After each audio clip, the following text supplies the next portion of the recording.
Praise lord. ఉదయకాంత దేవుని వాగ్దానం మనం ధ్యానం చేసుకుందాం.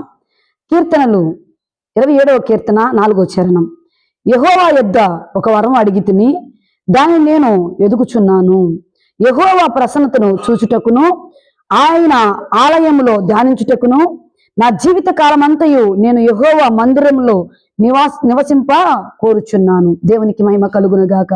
ఉదయకాంతం ఈ పునరుద్ధాన దేవుని ప్రభు వాగ్దానం ద్వారా మనతో మాట్లాడుతున్న మాటలు చూడండి. దావీదు భక్తుడు పలుకుతున్న మాటలు. దావీదు భక్తుడు మాట్లాడుతున్నాడు అని ఏమంటున్నాడు తెలుసా? యెహోవా యొద్ద నేను ఒక వరము అడిగి తిని అంటున్నాడు. యెహోవా యొద్ద ఆ ఒక వరం అడిగి దానిని నేను వెతుకుతున్నాను. ఏం వరం అడిగాడు? సహజంగా అయితే మనమైతే దేవుని మందిరానికి వెళ్ళి ఏమడుగుతాం? మా పిల్లలు బాగుండాలనో, లేక నా పిల్లలకు ఉద్యోగం రావాలనో, చిన్న పిల్లలైతే చదువుకోవాలనో, లేక నేను చేస్తున్న ఆ ప్రతి పని ఆశీర్వాదకరంగా ఉండాలనో అటువంటి వరాలు అడుగుతూ ఉంటాం. మేము ఇల్లులు కట్టుకోవాలనో, లేక మా అప్పులు తీరిపోవాలనో అని వరాలు అడుగుతూ ఉంటామండి. కానీ దావీదు భక్తుడు చూడండి, యెహోవా యొద్ద ఒక వరం అడిగి తిని నేను దానిని వెతుకుచున్నాను అంటాడు. ఏం వెతుకుతున్నాడు? వరం అడిగాడంట, ఆయన దాన్ని వెతుకుతున్నాడు. ఏం వరం అడుగుతున్నాడో తెలుసా? చదవండి ఆ మాటలు. యెహోవా ప్రసన్నతను చూచుటకును ఆయన ఆలయంలో ధ్యానించుటకును నా జీవిత కాలమంతయు యెహోవా మందిరంలో నివసింప కోరుచున్నాను. దేవునికి మహిమ కలుగును గాక. ఎంత అద్భుతమైన వరం అడుగుతున్నాడో తెలుసండి. ఆయన భూ సంబంధమైన వరం అడగట్లేదండి, పర సంబంధమైన వరాలని దావీదు భక్తుడు అడుగుతున్నాడు. అందుకే కాబోలు దావీదును దేవుడు అంతగా హెచ్చించాడు. దావీదును దేవుడు అందుకే అంటాడు, దావీదు ఎవరంటే నా హృదయానుసారుడు అని. హల్లెలూయా అంటున్నాడు కదా. నేను యెహోవా ప్రసన్నతను చూచుటకును ఆయన ఆలయంలో ధ్యానించుటకును.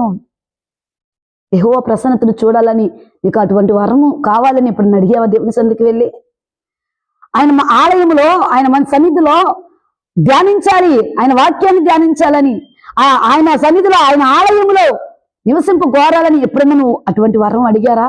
రే సహోదరి సహోదరుడా, ఉదయకాంత ప్రభు నీతో మాట్లాడుతున్నాడు దావీదు ద్వారా. దావీదుని మనం జ్ఞాపకం చేసుకుందాం. దావీదు మహారాజే చూడండి, దేవుని సంధికి వచ్చినప్పుడు అంటున్నాడు, దేవుని యొద్ద ఒక వరాన్ని అడిగాడు. ఆ వరం ఏంటో తెలుసా?